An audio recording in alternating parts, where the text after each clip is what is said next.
Welcome to the Put On Waivers Media Group, home of the Put On Raiders podcast and the Student Body Right podcast. This is your place for the best breakdowns and the best insight for those who fight on and bleed silver and black. Now, here are your hosts, Dwayne Douglas and Ryan Holmes.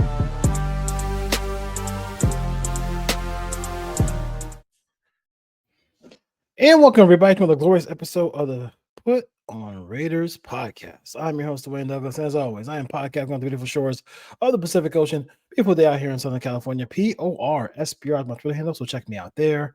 The Raiders are horrible, and they lose again, this time 31-14 to the Los Angeles Chargers, who are 8-4, trying to make the playoffs for a second straight year under Jim Harbaugh. And Harbaugh made sure he threw a little touchdown pass, touchdown at the end of the game for good measure, because he and Pete Carroll hate each other. Our Raider fans are becoming hateful of Pete Carroll as well. Changing the offensive coordinator from Chip Kelly to Greg Olson did not change anything. And the Raiders just continue to struggle. Geno, 18 of 23. 165 yards, Gentry 31 yards rushing. I mean, Bowers has made he had one catch where he was wide open for a touchdown. And then he, showed, I don't know if he showed his baseball background, but the ball thrown, the back shoulder was so low, he scooped it up like he was playing shortstop for the Yankees or something, because it was a great play by him. I think the biggest thing, for me is that you can't even, when you're playing this poorly and it's a bunch of veteran has-beens, that's what makes it worse.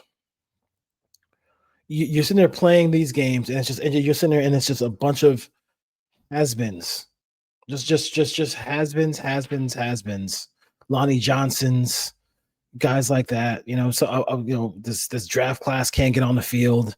Dante Thornton has one catch. Jack Besh has two catches. I mean, that's probably the most catches they had in one game. So, you gotta give him props for that. But I mean, it just makes no sense. And right now, Pete is just so stubborn. Pete is so into himself that he just doesn't. He rather, like I say about some coaches, they'd rather lose than admit they are wrong. And he's been wrong. He's been wrong, just all over the place with the Raiders all year. They've been an embarrassment, to the franchise and to the fan base and everything like that. And, but at least I hopefully, and I hate to say it like this, but I just think that they're going in the right direction as far as getting what they need.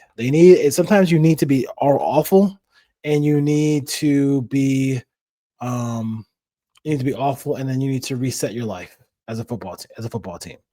And the Raiders right now are resetting their lives as a football team. They have lost 6 in a row. They're 2-10.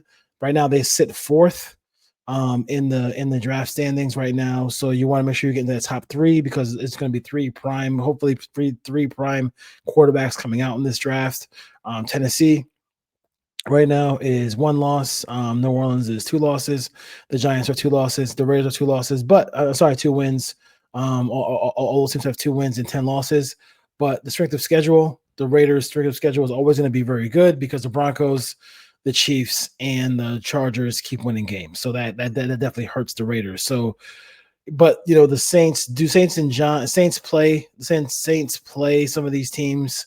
So have some winnable games. I know it's hard to say winnable games when they have 2 wins and 10 losses.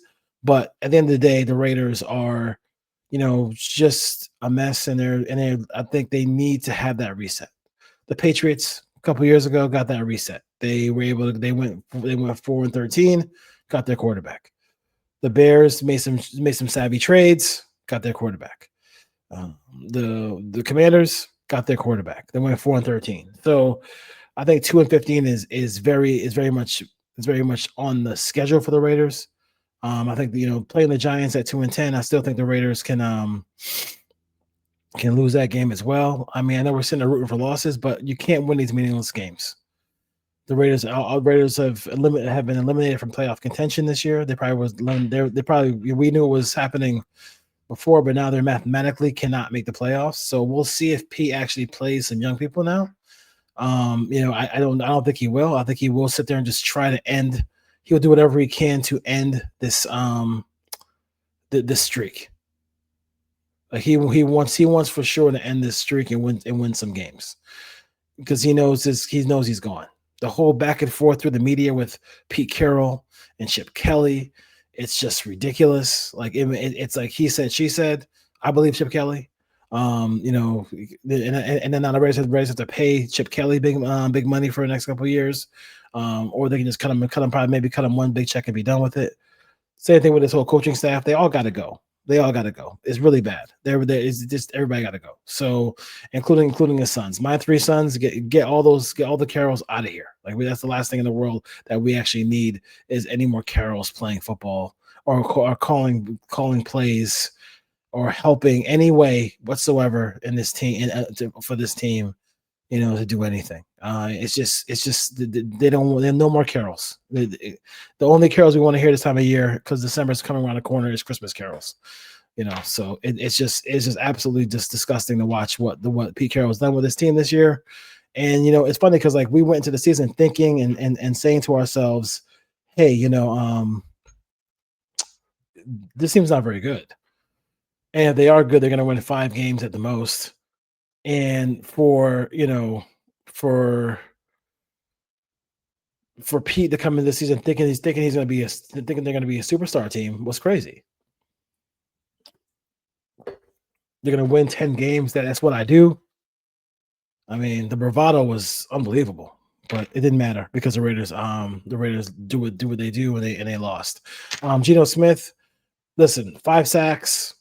I think at this point he just loves to get hit because there's some times where he just holds the ball forever. I don't understand that you don't get extra points for holding the ball.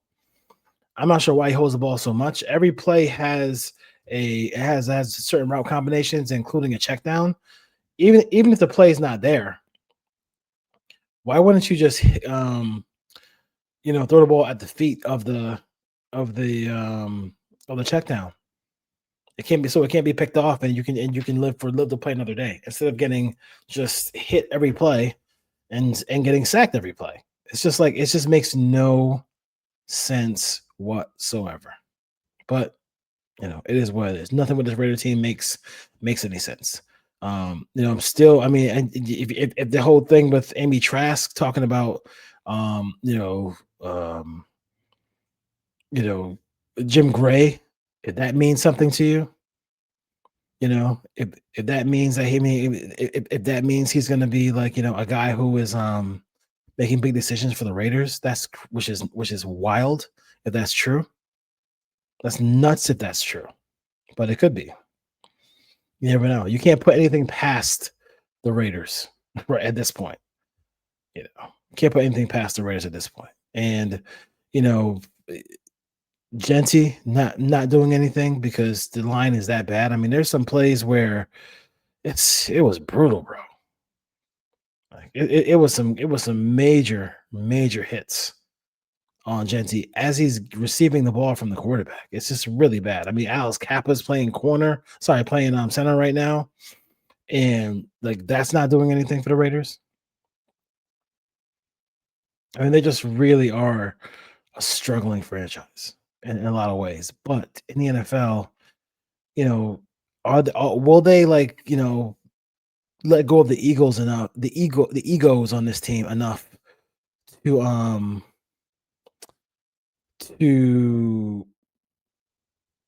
let Spytek do his job, or they're just going to pay him to just do whatever, because it doesn't make any sense to have these guys who don't know, who everybody wants to like chime in and say, I want to get this player, I want to get that player. Let's let the GM do it. Let the GM hire the coach. It doesn't matter that I know that I think Tom Brady talked about he's been quote unquote he was the third option, right? The whole thing was Pete Carroll was the third option, and he's not working out because he's the third option, bro. Like you made the list. Like, you made the list, bro. So how you gonna be like, it's a third option? Like, you made the list. You made him a third option. He should have been on the list. Because like Ryan said, what does success look like under Pete Carroll, who's 75 years old? It makes absolutely no sense. You should have had a lot of young pieces on that list. Somebody who you could grow with. I was looking at Lane Kiffin the other day. Because all the news with Lane Kiffin, whatever. And I know Lane is, he's an acquired taste, whatever. I get it. But think about it for a second. Like both my teams, the Raiders and the USC Trojans, both whiffed on Lane. They got rid of Lane way too early. Lane could have been McVay before McVay. Like, really, if you let him just coach the team at either spot. I mean, he made some mistakes. The 70-yard kick, kick by Janikowski, stuff like that. But yeah, I mean, end of the day, I mean, just let coaches coach, and see what they can develop into.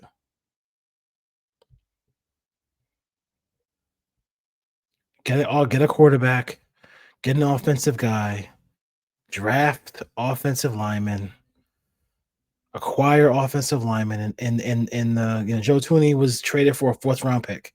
A lot of teams out here have issues.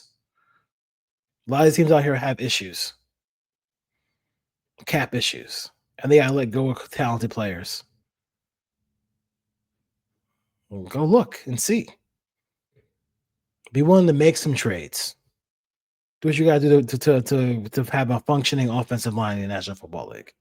Because whatever this is right now, it is not a functioning offensive line in the National Football League. Let's come back next year. Let's have a real offensive line coach. Let's give JPJ a spot. Keep him there.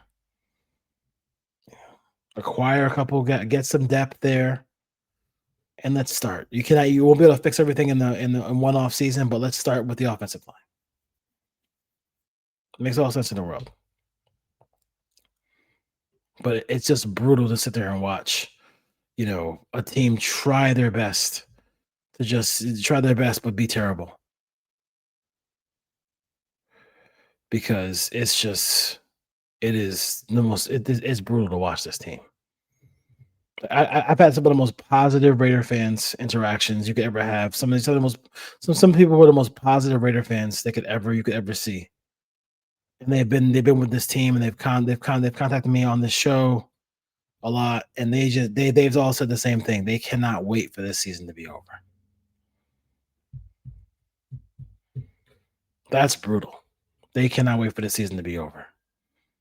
Can't get worse than that. Can't get worse than that, Raider Nation. It's really bad. I mean, Pete is terrible. Pete has been really a terrible head coach for this team, and it just made no sense from the get-go. And we talked about it over and over again that it made no sense. They weren't like a Pete Carroll, away from being a team that can contend. And for him to think that he can contend was crazy. It was crazy.